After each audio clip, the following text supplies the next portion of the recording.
નમસ્કાર વિદ્યાર્થી મિત્રો, અર્થ સ્કૂલમાં આપનું હાર્દિક સ્વાગત છે.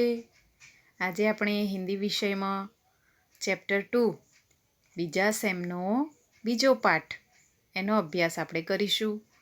આ પહેલાં આપણે કાવ્ય એક શીખી ગયા, બરાબર ને, બેટી. હવે આપણે બીજો પાઠ હમ ભી બને મહાન, જે એક પ્રેરક પ્રસંગ છે. એટલે કે મહાન બનવા માટે આપણે શું કરવું જોઈએ તેના વિશે કેટલાક મહાન વ્યક્તિઓના ઉદાહરણો એટલે કે એમની ઘટનાઓ આપીને આપણને અહીંયા સમજૂતી આપેલ છે. પાઠને સમજાવવામાં આવેલો છે કે આપણે કઈ રીતે મહાન બનવું જોઈએ. यानी कि महान व्यक्तियों में कुछ विशेष गुण होते हैं. किसी में मानवता के प्रति गहरा प्रेम होता है, तो किसी में दुर्लभ प्रामाणिकता होती है. कोई अपने नियम का पक्का होता है और कोई चरित्र और स्वभाव की ऐसी विशेषता बताता है कि ऐसा विशेष व्यक्ति ही महान बनता है.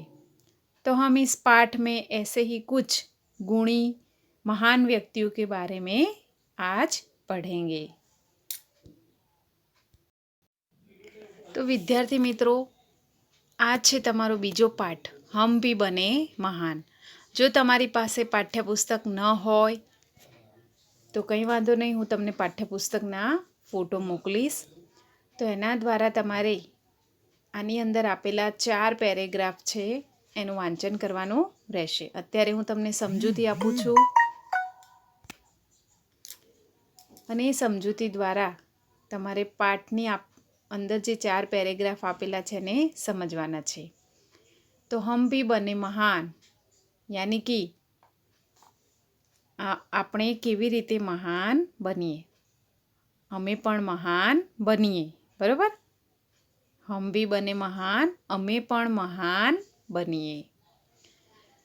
सीधे सादे कार्य एवं घटनाओं में कर्तव्य पालन, प्रामाणिकता, मानवता, अविरत अभ्यास आदि तत्व जुड़ने पर कार्य और कर्ता दोनों की गरिमा और महिमा बढ़ जाती है. तो कार्य करने वाला होता है वह कर्ता, और कार्य दोनों की जो गरिमा है उनका महिमा कैसे बढ़ता है कि कर्तव्य पालन, प्रामाणिकता, मानवता, अविरत अभ्यास આ બધા જ તત્વો જો એક સાથે મળી જાય તો બંને ભેગા મળવાના કારણે શું થશે? જે કાર્ય છે એ કાર્ય અને કર્તા બંનેનું મહત્ત્વ વધી જાય છે. प्रस्तुत इकाई में स्वामी विवेकानंद, गोपाल कृष्ण गोखले, सचिन तेंदुलकर और हजरत अली के जीवन से जुड़े कुछ प्रसंग दिए गए हैं. तो અહીંયા જે આપણને પાઠ આપેલો છે એ પાઠમાં સ્વામી વિવેકાનંદ, ગોપાલકૃષ્ણ ગોખલે, સચિન તેંડુલકર અને હઝરત અલી આ ચારેયના જીવન સાથે જોડાયેલા કેટલાક પ્રસંગો આપણને આપવામાં આવ્યા છે. બરાબર? તો એ 4 પેરેગ્રાફને આપણે ધ્યાનપૂર્વક વાંચીશું અને એમની સાથે કઈ ઘટનાઓ ઘટી, એમના જીવન સાથે જોડાયેલા કેવા પ્રસંગો છે તેને આપણે સમજીએ. તો સૌથી પહેલો કર્તવ્ય. मेले में सब खिलौने ले रहे थे, तब नरेंद्र नामक एक लड़के ने 2 रुपए का एक शिवलिंग खरीदा. अब भी उसके पास एक चवन्नी बची थी. उसने एक लड़के को रोता देखकर उसने पूछा, क्यों रो रहा है? मेरे पास एक चवन्नी थी, कहीं गिर गई. अब मेरी माँ मुझे बहुत पीटेगी. कोई बात नहीं, यह लो चवन्नी. नरेंद्र ने अपनी चवन्नी उसे दे दी और आगे बढ़ गया. अभी नरेंद्र कुछ दूर ही गया था कि सामने से एक मोटर आती दिखाई दी. एक छोटा सा बच्चा उस मोटर से बिल्कुल बेखबर चला जा रहा था. नरेंद्र ने पट उस बालक को खींच लिया। एक पल की देरी होती तो वह बालक मोटर के नीचे आ जाता। इस झपटने की क्रिया में नरेंद्र के हाथ में से शिवलिंग छूटकर गिर गया और टूट गया। इस दौरान इकट्ठे हुए लोगों में से किसी ने कहा, बेचारे का नुकसान हो गया, कितने चाव से खरीदा था शिवलिंग। तब नरेंद्र ने क्या कहा, इससे क्या, इस बालक की जान बचाना मेरा पहला कर्तव्य है। वस्तु से भी व्यक्ति का जीवन ज़्यादा महत्वपूर्ण है। मानवता सबसे ऊपर है। बचपन से ही ऐसे ख्यालात रखने वाला नरेंद्र आगे चलकर स्वामी विवेकानंद के नाम से प्रसिद्ध हुआ। तो વિદ્યાર્થી મિત્રો, આપણે પહેલો પેરેગ્રાફ જોયો, એમાં સ્વામી વિવેકાનંદ એ બચપણમાં કેવા સાહસી હતા અને એમનું કેવું વ્યક્તિત્વ હતું તે વિશે આપણને એમનો જીવન પ્રસંગ આપેલો છે. તો અહીંયા એકવાર મેળામાં સૌ મેળો હશે અને મેળામાં નરેન્દ્ર નામનો એક બાળક ગયો. તો બધા લોકો મેળામાંથી રમકડાં ખરીદી રહ્યા હતા. ત્યારે નરેન્દ્ર નામનો જે બાળક હતો એણે શું ખરીદ્યું, એક શિવલિંગ ખરીદ્યું. હજી શિવલિંગ ખરીદ્યા પછી પણ એની પાસે કેટલા પૈસા બચ્યા હતા, 4 આની. 4 આની એટલે કે 25 પૈસા એની પાસે બચ્યા હતા. એક છોકરાને રડતો જોઈને નરેન્દ્રએ તેને પૂછ્યું, શા માટે રડી રહ્યો છે? તો એ છોકરાએ શું કહ્યું કે મારી પાસે એક પાવલી હતી અને એટલે કે મારી પાસે 25 પૈસા હતા, તે ક્યાંક પડી ગયા છે અને જો એ નહીં મળે તો મારી મમ્મી મને ખૂબ મારશે. ત્યારે નરેન્દ્રએ શું કહ્યું, કોઈ બાત નહીં, એટલે કે કશો વાંધો નહીં, લે આ પાવલી, એટલે કે લે મારી પાસે આ જે 4 આના છે તું લઈ લે. અને એમ કહીને નરેન્દ્રએ પોતાની પાસે જે 4 આના હતા તે એ છોકરાને આપી દીધા. હજી નરેન્દ્ર થોડે દૂર જ ગયો હતો કે સામેથી એક મોટર આવતી એને જોઈ અને એક નાનકડો છોકરો તે મોટરથી બિલકુલ અજાણ ચાલ્યો જતો હતો. નરેન્દ્રએ આ જોયું અને તે બાળકને દોડીને ખેંચી લીધો. જો થોડીક એક ક્ષણની પણ વાર થઈ હોત તો આ બાળક મોટર નીચે આવી જાત. આ રીતની દોડાદોડીમાં નરેન્દ્રના હાથમાં જે શિવલિંગ હતું એ પડી ગયું અને તૂટી ગયું. આ દરમિયાન જે ભેગા થયેલા લોકો હતા એમાંથી કોઈકે કહ્યું કે બિચારાનું નુકસાન થઈ ગયું. કેટલા ઉમંગથી એણે આ શિવલિંગ ખરીદ્યું હશે. તો નરેન્દ્રએ આ સાંભળીને શું કહ્યું કે કંઈ વાંધો નહીં, ભલે ને તૂટી ગયું, આ બાળકનો જીવ બચાવવો એ પહેલું કર્તવ્ય છે, એ મારું પહેલું કર્તવ્ય છે. તો આ રીતે નરેન્દ્રએ વસ્તુ કરતાં વ્યક્તિનું જીવન વધારે મહત્ત્વનું છે એ આપણને અહીંયા સમજાવ્યું છે કે માનવતા સૌથી શ્રેષ્ઠ છે. અને બાળપણથી જ આવા વિચાર રાખનારા નરેન્દ્ર એ આગળ જતા એટલે કે આગે ચલકર किस नाम से प्रसिद्ध हुए, स्वामी विवेकानंद के नाम से. એટલે કે આગળ જતા તેઓ નરેન્દ્રમાંથી શું બની ગયા, સ્વામી વિવેકાનંદ. તો આ હતો આપણો પહેલો પ્રસંગ જેનું શીર્ષક શું હતું, કર્તવ્ય. એ જ રીતે આપણે બીજો પ્રસંગ જોઈશું, બીજો પેરેગ્રાફ વાંચીશું કે નિયમ સબકે લીએ હૈ.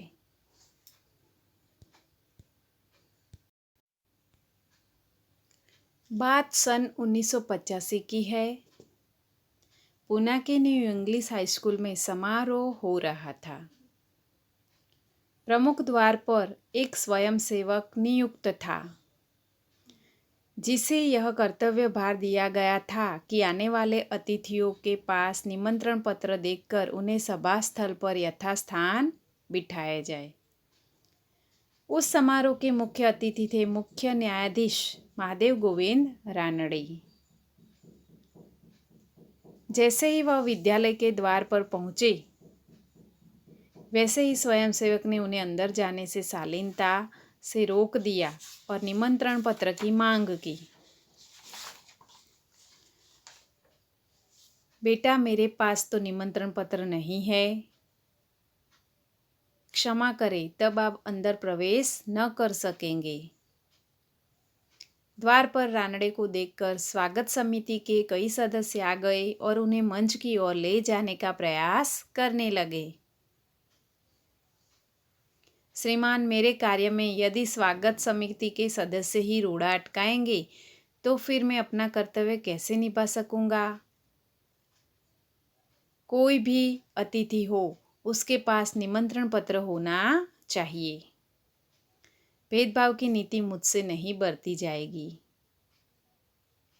यह स्वयं सेवक आगे चलकर गोपाल कृष्ण गोखले के नाम से प्रसिद्ध हुआ और देश की बड़ी सेवा की। तो विद्यार्थी मित्रों, हमने देखा कि नियम सबके लिए, यानी कि नियम સૌના માટે છે। तो અહીં बात सन 1985 की है, यानी कि आ बात जे छे એ વાત 1885ની છે। પૂનાની ન્યૂ ઇંગ્લિશ હાઈસ્કૂલમાં સમારંભ યોજવામાં આવ્યો હતો। તો ત્યાંનું જે મુખ્ય દ્વાર હતું એ દ્વાર પર એક સ્વયંસેવક, એટલે કે પોતાની જાતે સેવા આપનારો, સ્વેચ્છાએ સેવા કરનાર, જેને કહેવાય આપણે સ્વયંસેવક, તો તેની નિમણૂક કરવામાં આવી હતી અને તેને એક કામ સોંપવામાં આવ્યું હતું કે આવનારા જે અતિથિઓ છે, એટલે કે મહેમાનો, એ મહેમાનોનું નિમંત્રણ પત્ર, એટલે કે એમનું વિઝિટિંગ કાર્ડ, આવનારનું પ્રવેશપત્ર, એ પ્રવેશપત્ર જોઈને જ તમારે એને સભાગૃહમાં આવવા દેવાનો અને યોગ્ય સ્થાને બેસાડવાનો, આવું કામ એ સ્વયંસેવકને સોંપવામાં આવ્યું હતું। તો એ સમારંભના મુખ્ય અતિથિ પદે મુખ્ય ન્યાયાધીશ મહાદેવ ગોવિંદ રાનડે હતા। જેવા તેઓ વિદ્યાલયના દ્વાર પર પહોંચ્યા કે તરત જ તે સ્વયંસેવકે તેમને અંદર પ્રવેશતા વિનયપૂર્વક રોક્યા અને તેમની પાસે નિમંત્રણ પત્ર માંગ્યું। મુખ્ય મહેમાન એટલે કે ચીફ ગેસ્ટ, તો એ ચીફ ગેસ્ટ કોણ હતા? મહાદેવ ગોવિંદ રાનડે। તો આ જે સ્વયંસેવક દ્વાર ઉપર ઊભો હતો સ્કૂલના, પૂનાની ઇંગ્લિશ હાઈસ્કૂલ, અને સ્કૂલના દ્વાર ઉપર સ્વયંસેવકને ઊભો રાખવામાં આવ્યો હતો। એણે મહાદેવ ગોવિંદને રોક્યા અને એમની પાસે નિમંત્રણ પત્ર માંગ્યું, એટલે કે પ્રવેશપત્ર એમણે માંગ્યું। તો મહાદેવ ગોવિંદ રાનડેએ કહ્યું કે બેટા, મારી પાસે તો નિમંત્રણ પત્ર નથી। તો સ્વયંસેવકે શું કહ્યું કે ક્ષમા કરો, તો હું તમને અંદર જવા દઈશ નહીં, હું અંદર પ્રવેશ આપીશ નહીં। તો દ્વાર ઉપર રાનડેને ઊભેલા જોઈને સ્વાગત સમિતિના કેટલાક સભ્યો ત્યાં આવી ગયા અને તેમને મંચ તરફ લઈ જવાનો પ્રયાસ કરવા લાગ્યા, પરંતુ જે સ્વયંસેવક હતો એ આગળ આવીને ઊભો રહ્યો અને કહ્યું કે શ્રીમાન, જો તમે જ, સ્વાગત સમિતિના સભ્યો જ મારા કામમાં વિઘ્ન નાખશો તો પછી હું મારું કર્તવ્ય કેવી રીતે કરી શકીશ? એટલે કે હું મારું કામ કેવી રીતે કરીશ? તમે જ તો મને કહ્યું હતું કે કાર્ડ વગર કોઈને અંદર આવવા દેવાનું નહીં, અને તમે લોકો જ કે મને આ રીતે કામમાં રોકો છો। તો કોઈ પણ અતિથિ હોય, હું તેની પાસે જો પ્રવેશપત્ર નહીં હોય, નિમંત્રણ પત્ર નહીં હોય, તો હું અંદર જવા દઈશ નહીં। આવી ભેદભાવની નીતિ મારાથી સહન થશે નહીં। તો આ રીતે જે સ્વયંસેવક હતો એ સ્વયંસેવક આગળ જઈને ગોપાલ કૃષ્ણ ગોખલેના નામથી પ્રસિદ્ધ થયો અને તેણે દેશની ખૂબ સેવા કરી। તો આ રીતે ગોપાલ કૃષ્ણ ગોખલે એક મહાન, આપણા દેશમાં એક પ્રસિદ્ધ વ્યક્તિ થઈ ગયા। તો આપણે પહેલું જે પ્રસંગ જોયો હતો કર્તવ્ય, કે પોતાનું કર્તવ્ય કેવી રીતે નિભાવીને નરેન્દ્ર એક મહાન વ્યક્તિ બન્યા, જે આગળ જતાં સ્વામી વિવેકાનંદના નામથી પ્રસિદ્ધ થયા।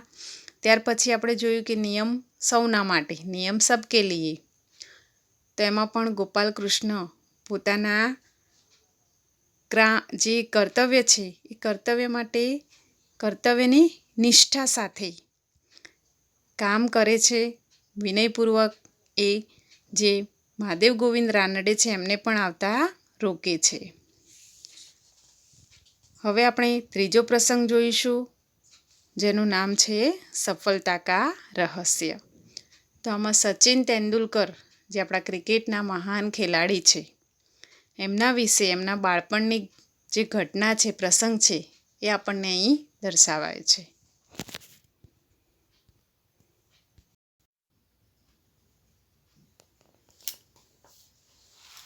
તો વિદ્યાર્થી મિત્રો, હવે આપણે ત્રીજો પ્રસંગ જોઈશું, સફળતા કા રહસ્ય.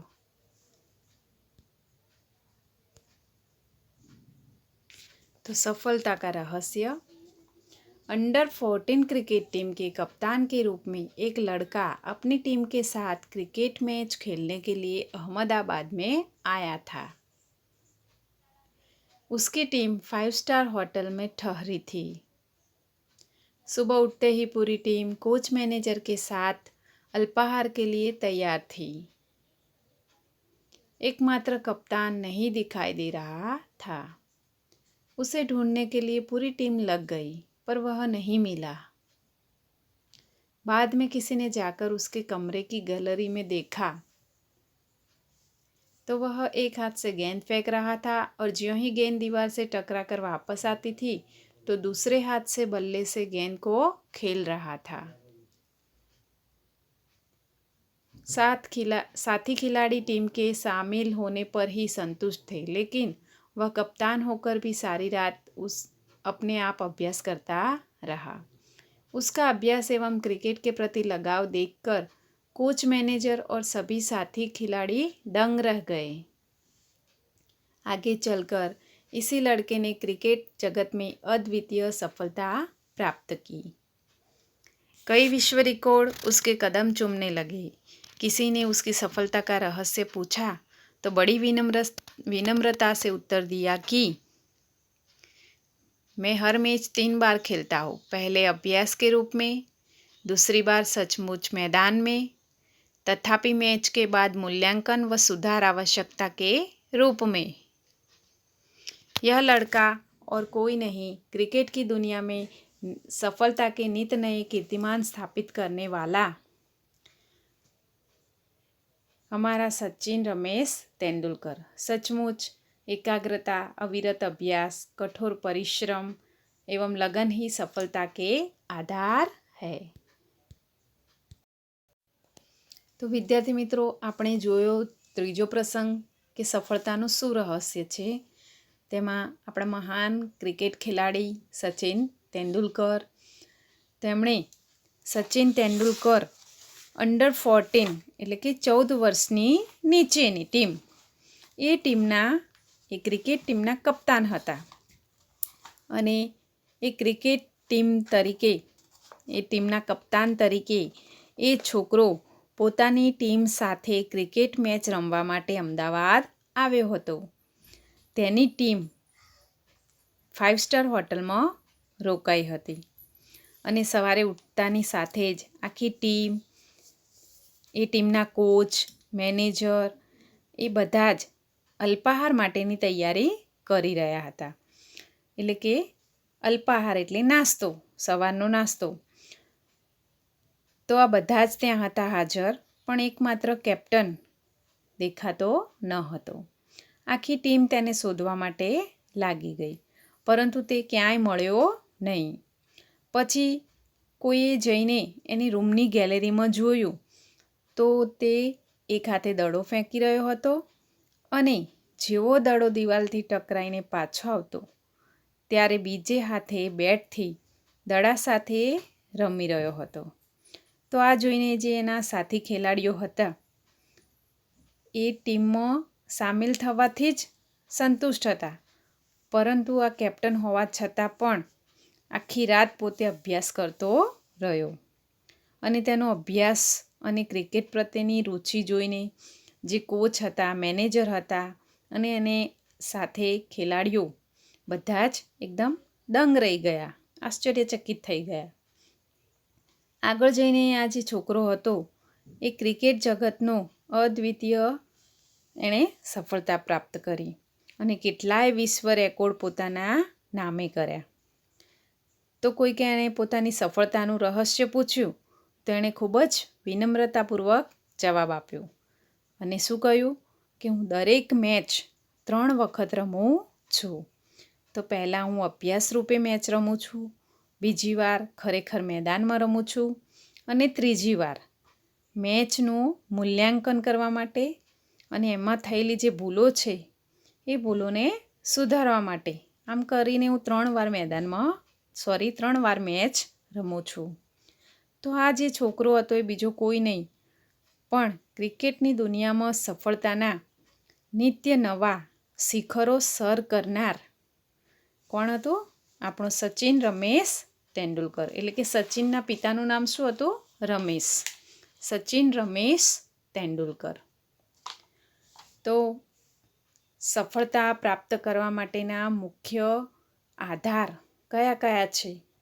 तो सचमुच सफलता प्राप्त करने के लिए एकाग्रता, अविरत अभ्यास, कठोर परिश्रम एवं लगन ही सफलता के आधार है. એટલે કે ખરેખર જો આપણે સફળતા પ્રાપ્ત કરવી હોય તો આપણી અંદર આ ગુણો હોવા જરૂરી છે. એકાગ્રતા, અવિરત અભ્યાસ, કઠોર પરિશ્રમ અને રુચિ. લગન એટલે રુચિ એ આપણી સફળતાના મુખ્ય આધારો છે. તો આપણે 3 પ્રસંગો જોયા, સ્વામી વિવેકાનંદનો, ગોપાલકૃષ્ણ ગોખલેનો અને સચિન તેંડુલકરનો. હવે આપણે ચોથો પેરેગ્રાફ જોઈશું, ચોથો પ્રસંગ.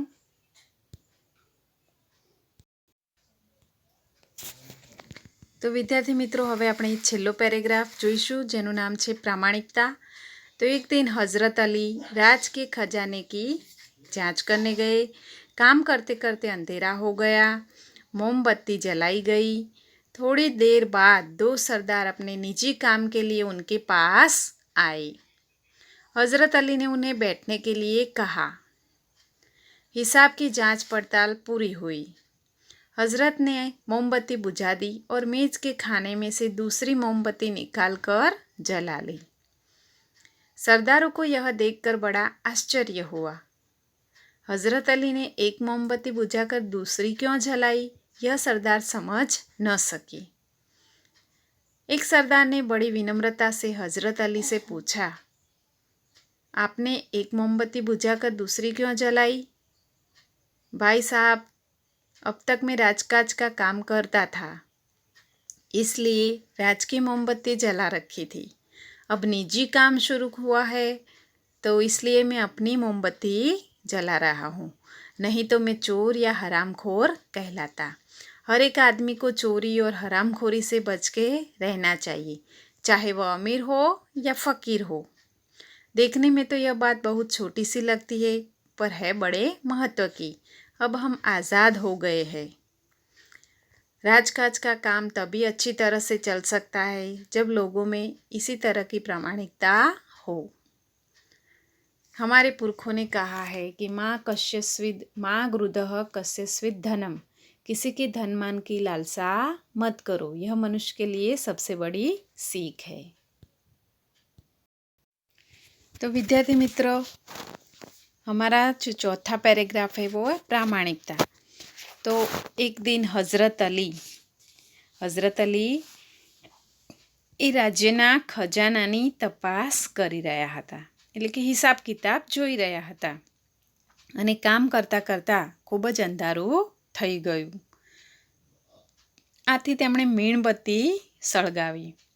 થોડીવાર પછી 2 સરદાર પોતાના વ્યક્તિગત કામ માટે તેમની પાસે આવ્યા. તો હઝરત અલીએ તેમને બેસવા માટે કહ્યું. હિસાબની વાત પૂરી થઈ, તપાસ પૂરી થઈ ગઈ પછી હઝરત અલીએ મીણબત્તી બુઝાવી દીધી અને ટેબલના ખાનામાંથી, મેજ એટલે ટેબલના ખાનામાંથી બીજી મીણબત્તી કાઢીને સળગાવી. તો સરદારોએ આ જોઈને ખૂબ જ નવાઈ લાગી કે હઝરત અલીએ સળગતી એક મીણબત્તી બુઝાવી દીધી અને પાછી બીજી કેમ સળગાવી, એવું જોઈને સરદારોને નવાઈ લાગી. હઝરત અલીએ એક મીણબત્તી બુઝાવીને બીજી શા માટે પેટાવી, એનું કારણ સરદાર સમજી શક્યા નહીં. અને સરદારે ખૂબ જ, જે સરદાર હતા એમાંથી એક સરદારે ખૂબ વિનયથી હઝરત અલીને પૂછ્યું કે તમે આવું કેમ કર્યું. તો હઝરત અલીએ શું જવાબ આપ્યો કે ભાઈ અત્યાર સુધી હું રાજ્યનું કામકાજ કરતો હતો, એટલા માટે જે મીણબત્તી મેં સળગાવી હતી એ રાજ્યની હતી, અને હવે હું મારું વ્યક્તિગત કામ કરું છું, એટલે કે પર્સનલ. તો હું મારું વ્યક્તિગત કામ શરૂ કરું છું, એટલે હું મારી પોતાની મીણબત્તી સળગાવું છું, નહીં તો હું ચોર કે હરામખોર કહેવાઉં. એટલે કે જો હું રાજ્યની જ મીણબત્તી ચાલુ રાખી અને મારું પોતાનું પર્સનલ કામ કરું તો હું ચોર કહેવાઉં. એટલે મેં મારી પોતાની મીણબત્તી સળગાવી છે. તો જો દરેક માણસ ચોરી અને હરામખોરી ન કરે તો આ દેશ ખૂબ આગળ જાય. એટલે કે દરેક માણસે ચોરી અને હરામખોરીથી બચવું જોઈએ, ભલે તે અમીર હોય કે પછી ગરીબ. ફકીર એટલે ગરીબ. તો આ રીતે સામાન્ય રીતે તો આ વાત આપણને કેવી ખૂબ જ નાની લાગે છે, પરંતુ ખૂબ જ મહત્ત્વની છે. હવે આપણે આઝાદ થઈ ગયા છીએ, બરાબર ને, કે આપણો દેશ આઝાદ થઈ ગયો છે, આપણે આઝાદ થઈ ગયા છીએ. તો જે રાજ્યનું કામકાજ ત્યારે જ સારી રીતે ચાલી શકે કે જ્યારે લોકોમાં પ્રામાણિકતા હોય. દેશ ત્યારે જ સારી રીતે ચાલી શકે કે લોકો પ્રામાણિકતાથી રહે. તો આપણા પૂર્વજોએ પણ કહ્યું છે સંસ્કૃતમાં કે મા ગૃધઃ કસ્ય સ્વેદ ધનમ. તો એનો અર્થ શું થશે કે કોઈના પણ ધન માલની લાલચ કરવી જોઈએ નહીં, અને મનુષ્યો માટે આ સૌથી મોટી શિખામણ છે.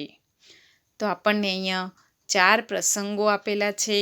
એ 4 પ્રસંગો આપણે આપણા જીવનમાં ઉતારીને આપણે પણ મહાન બની શકીએ છીએ.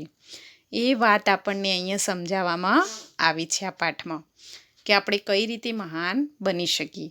તો જે પહેલો પ્રસંગ હતો એ કર્તવ્ય, જેમાં સ્વામી વિવેકાનંદના બચપણની ઘટનાનો પ્રસંગ હતો. ત્યાર પછી નિયમ સબકે લીએ, જેમાં ગોપાલ કૃષ્ણ ગોખલે એમના જીવનનો પ્રસંગ આપેલો હતો. ત્યાર પછી સફળતાનું રહસ્ય, કે સચિન તેંડુલકર પોતાની સફળતા માટે શું રહસ્ય બતાવે છે, એટલે કે સફળતાના કયા કયા આધાર છે. તો એકાગ્રતા, અવિરત અભ્યાસ, કઠોર પરિશ્રમ અને કામ પ્રત્યેની રુચિ એ આપણા સફળતાના આધાર છે. ત્યાર પછી આપણે છેલ્લો પેરેગ્રાફ પ્રસંગ જોયો હઝરત અલીનો, કે પોતે પ્રામાણિકતાથી જીવન જીવે છે. એ રાજ્યનું કામ કરતા હોય ત્યારે રાજ્યની મીણબત્તી સળગાવે છે, જ્યારે પોતાનું પર્સનલ વ્યક્તિગત કામ કરતા હોય ત્યારે તે પોતાની મીણબત્તી સળગાવીને કાર્ય કરે છે. એટલે કે પોતાની પ્રામાણિકતા આ પ્રસંગમાં તેઓ બતાવે છે. તો આ રીતે 4 પેરેગ્રાફ તમારી પાસે પાઠ્યપુસ્તક હોય તો તમારે ધ્યાનપૂર્વક વાંચન કરવાનું છે. તેમાં મુહાવરા આપેલા છે કે રોડા અટકાના, તો શું થશે? રૂકાવટ બનના. દંગ રહ જાના, તો ચકિત રહ જાના. કદમ ચૂમના, તો પ્રાપ્ત હોના. તો બધા જ મુહાવરા 4 પેરેગ્રાફના શબ્દાર્થ અને એના સ્વાધ્યાય વિશેની જે પણ PDF છે એ હું તમને મોકલીશ, અને તમારે તમારી CW નોટમાં સુવાચ્ય અક્ષરે લખવાની છે. ઓકે, તો આ તો આપણો બીજો પાઠ, એક પ્રેરક પ્રસંગ કે હમ ભી બને મહાન. તો તેને તમારે ધ્યાનપૂર્વક 4 પેરેગ્રાફ વાંચવાના છે, અને PDFને સુંદર અક્ષરે પોતાની CW નોટમાં લખવાનું. Okay, by.